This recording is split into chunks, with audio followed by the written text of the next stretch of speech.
Mal versus DJ Academics? Haha, let's go.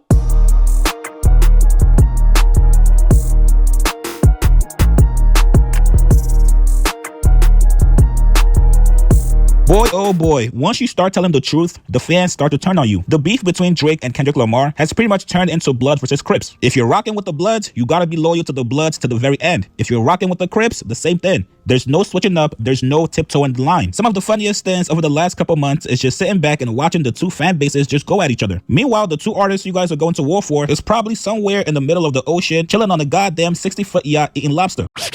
Drake definitely ain't chilling on a yacht right now. The boy's somewhere in the corner, stressed out, crying. He wish he was on a yacht, but shit, he sure ain't doing that right now. Are the two media guys that's been rocking with Drake throughout this whole beef. And the most ironic part is that these two guys do not like each other. Their beef goes back to the early Joe Budden podcast days when Rory and Mal were trying to demean Akademiks. Akademiks did not like the way Rory and Mal were trying to clown him, and it's been up ever since. Now, before Mal got into the picture as a media person, Akademiks was pretty much the number one source for all things Drake. Despite Drake not going on his platform for an interview or a stream, Akademiks and Drake have an open line of communication. Anytime Akademiks needs clarification, and anytime Drake wants Akademiks to clear up something for the fans, or simply just put out a message for him, that's the way Drake and Akademiks use each other. Now, recently, we're actually getting to find out that Drake is giving Mal a little bit more information than he does with Akademiks. A few months ago, when Drake was getting clowned and flamed on social media after Kendrick Lamar was picked. Act jealous as hell, man. It's like he be doing all this glazing for Drake, bro, and he don't get none of the love back, and everybody's starting to see that shit. He up here instead of saying, "Yeah, y'all right, man. Why Drake ain't give me no love like everybody else?" He up here trying to cover for Drake when clearly Mal's getting more information from Drake, going on, other platforms to do interviews. And we ain't never seen him do an interview with Akademiks yet to this day. But he keep on glazing them though, right? Picked to do the Super Bowl next year. It was actually Mal that came out and said, you guys know Drake was actually picked for the Super Bowl a couple times and he turned it down, right? This was information Mal got directly from Drake. And it's usually something we would see Akademiks break. But because Mal has a deeper relationship with Drake than Akademiks does, Mal is the one that gets to break the story to everybody and ultimately gets credit for it. Now, fast forward to last week when Drake filed those two lawsuits against UMG, Akademiks said he reached out to Drake and Drake told him, no comment. I'll give you my journalistic shit, which is this. I did reach out to Drake. There is no comment. And shit, obviously this is a real thing, clearly. Now, I wanted to know how much he was a part of it, necessarily, as a part of, because we all know he still has a team, right? I don't know what kind of dude Akademiks is. I ain't never met this guy, but bro, I'm never gonna be dick riding no man as hard as this dude dick rides Drake. It's real sad. I mean, Mal does it too, but he's not as bad as Drake. You know what I mean? He'll cover for Drake, but he don't dick ride as hard. I think Akademiks got Mal by a little bit when it comes to riding Drake's dick. But yeah, but you don't get nothing in return. I mean, I guess you're making your bread by covering the story, but Drake ain't doing you no favors. You feel me? Especially even when it comes to him versus Mal. That's really why they don't like each other now. And yes, he is the sole owner of Frozen Moments LLC, but he does have a team. It's the reason why, again, he doesn't really deal with his label too much, and I've been telling you that he don't deal with his label too much. I wonder if they're going hard with this, or is it Drake himself? And what his personal thought is, again, I don't have that answer for you, and that's just honestly. And I'm pretty sure the fact that I don't have that answer for you right now means whatever you see in black and white, it is what it is. But here's what Mal said when he reached out to Drake about the lawsuit. This is above my pay grade, but like I said, but I'm standing on the side of it. Again, I didn't speak to Drake about none of it. Well, I'm lying, I did, but I didn't speak to him in detail about what's happening. It's very surface. It's very like, let it all play out. People are going to see. Oh, you spoke to him recently? Absolutely. All of this shit happening. I gotta hit my guy. Like, what the fuck is happening right now? But again, I don't speak about things that I speak with guys I know and people I know privately. I don't speak about it publicly. But I just gotta. Is he in good spirits? He's in great spirits. It seems like he's bothered. No, it seems that way. It's gonna even if he goes out here and buys a new plane, people are like, oh, he did that because he mad. Well, I mean, because he cut his hair, he's talking shit about DeRozan. So one guy gets absolutely no covering for this man, dude. He's clearly bothered, bro. Like, this nigga posting shit online.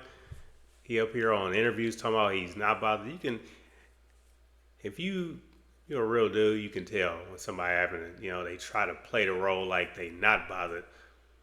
If you wasn't bothered, like you say, like everybody telling you, I would go dip off somewhere. You would actually be on a yacht chilling.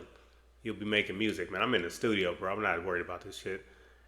Kendrick done knocked this dude so far off the rail that he's not even making music no more. He's throwing out old music, you know what I mean, that just to test the waters, see what somebody gonna say.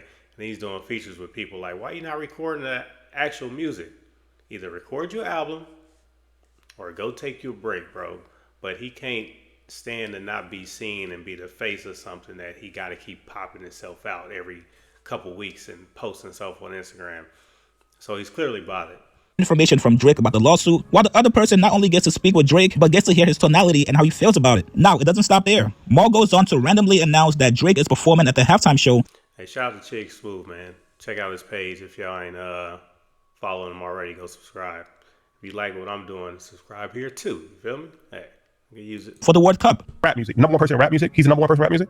Well, Kendrick just put his album out. Kendrick is the number one person in rap music. In rap? He's doing the Super Bowl right now. He has the number one. Drake is doing the World Cup. No, that's not the same. It's not the same, right? You know how many people watch the World Cup? How many people watch the World Cup? He doing the World Cup. It's not the same. World Cup, yeah, most people see the World Cup, but it's not as big as the Super Bowl, bro. But, thanks for trying. That's the one. I think they tallied like 1.6 billion last time. Yeah, that budget different. Super Bowl was 123 million versus 1.6 billion viewers. It's just different, is all I'm saying. It's just what are we talking? That's what I'm saying. What perception, what lens are we looking at this through? If I'm hosting, okay, I'll say in my country. But the World Cup thing, it's playing with semantics, right? Because they this is the first time they're having a performer. I don't think it's during the actual final game. It's like part of the world. It's like performing at the. It's nothing like that, Joe. No, I'm just saying. It's nothing like that. As far Let me promise you something. It's nothing like that. There's only one person that Mal would get that information from, and that's Drake. This left Academics in so much disbelief that he had to go check it out for himself. Yeah, Millie Mall said that Drake is headlining the finals, so like everybody's running with that. I just don't think Millie Mall will be the person to, and that's not even me just not liking him. Like, bro, it's the World Cup finals. Like, they're gonna roll it out the way they want, just like how we saw the NFL roll it out the way they wanted with Kendrick. You know, they're not gonna be like Millie Mall go tell people this shit. You know what I'm saying? Yo, Millie Mall, man. You ain't gonna listen. Some people call me delusional, but you're not gonna make Drake fans look that delusional. Hey, let me just spread the word out. We don't know about no goddamn World Cup halftime show. Y'all had me fooled that the World Cup was in Toronto. You know the World Cup. First of all, it's a whole tournament, right? It's like a playoff, right? You have the finals, and then you have a bunch of games that's played. You know that motherfucking thing is in because people are like, yo, that's in Toronto. Nigga, that shit's in the U.S. and Canada. They got some shit going on in like some southern states in America. They got like Montreal or like Quebec that's hosting certain shit. They got Toronto hosting like, bro, like this is not the Super Bowl. I'm sorry to tell y'all, it's just not the Super Bowl, okay? And us Drake fans got to stop the cope, okay? Yes, Kendrick got the Super Bowl. Who gives a fuck, right? I'm not saying who gives a fuck like that. That's salty way, but it's just like, bro, we can't just be like, oh, tit for tat. Oh no, he's doing the brother. We've never even heard about a motherfucking y'all niggas don't even know the first rule of soccer, bruh. Nobody like we don't know about no World Cup halftime show. And actually, let's actually do a little fact checking on that. World Cup halftime show. Okay? FIFA has announced, right? That, what the fuck is this? Now, let me find reputable websites. Okay, so Global Citizen is going to be producing a halftime show for the FIFA World Cup final starting in 2026. So, by the way, already that's 2 years from now. Super Bowl is next year. The tour organization announced on Saturday that during the annual Global Citizens Festival in Central Park, an advocacy organization, blah, blah, blah. The announcement was made midway, blah, blah, blah. Okay, cool. Cool. They emphasized the partnership between FIFA and Global Citizens not only to put on a show, but to help end extreme poverty and increase access to sports and quality of education for children around the world. Wait. And didn't Drake, he just announced he's going on tour in Australia when Super Bowl hits. So how's he going to be doing both of them? It's a little fishy. And I swear I just read that. Look it up and see. But check it out, y'all. I think he said he's going on tour in Australia. Unless he's just throwing shit out there again to see what stick. Like he been doing his whole beef. World. Okay, the lack of a halftime show for the internationally viewed game has been a subject of conjecture, with the New York Times speculating about it earlier in this year with a story with the headline, "Would a halftime show work in the World Cup?" Now we hear there's going to be one. So they're finally going to do a halftime show. Although the first halftime show for World Cup won't take place in 2026. Prior to that, the 4-year partnership will include Global Citizens participation, blah, blah, blah, blah. Okay, and here's the thing: when people, Miami, Seattle, Los Angeles, Orlando, Atlanta, Nashville, Charlotte, Cincinnati, Washington, Philadelphia, and I think Toronto's up in there too. But it's definitely 10. It's 1, 2, 3, 4, 5, 6, 7, 8, 9, 10. Wait. Host: Seattle, Vancouver, Dallas, Guadalajara, Houston, Kansas City, Mexico City, Monterrey, Atlanta, Boston. The host of the final match is going to be MetLife Stadium, which is in New Jersey. But it's pretty much New York, New Jersey, right? Because the Giants and Jets play there, right? Bruh, again, where are we getting that Drake is performing here? And again, I'm a Drake fan, but we got to just stay with a little bit of facts. Like, where the fuck are we getting that Drake is doing some big show? I don't even think if we search Drake name on a thing, we'll find it. No, it don't even mention a performer. What Drake is an ambassador for Canada as a host city. Drake, ambassador, FIFA. So FIFA unveiled, which there's 104 games, right? That's going to be played in Mexico, United States, and Canada. That the music mogul Drake is. Drake feels like Mal has more when it comes to private information. Maybe Drake feels like Mal has more loyalty to him than Akademiks, and he probably won't tell the audience information that he's not supposed to. I think Akademiks knows this, and I don't think he's a fan of it. Now, this difference prompted a lot of Drake fans to take notice and also call out Akademiks for allegedly starting to move like an op towards Drake. A couple days ago, Akademiks had some criticisms towards Drake. Ak said that about 80% of Drake's streams comes from his old music. And not only that, but Akademiks also warned Drake about going against UMG. There's too many artists in history that's gone against the machine and failed, which I thought was pretty fair criticism, but you guys know how this goes. If you do not pick a side, the fans are going to turn on you. Also, he leveraged the fact that they're eating so much. Drake's starting to become the Donald Trump of hip hop, man. If you ain't loyal to that boy, he gonna throw you to the wolves.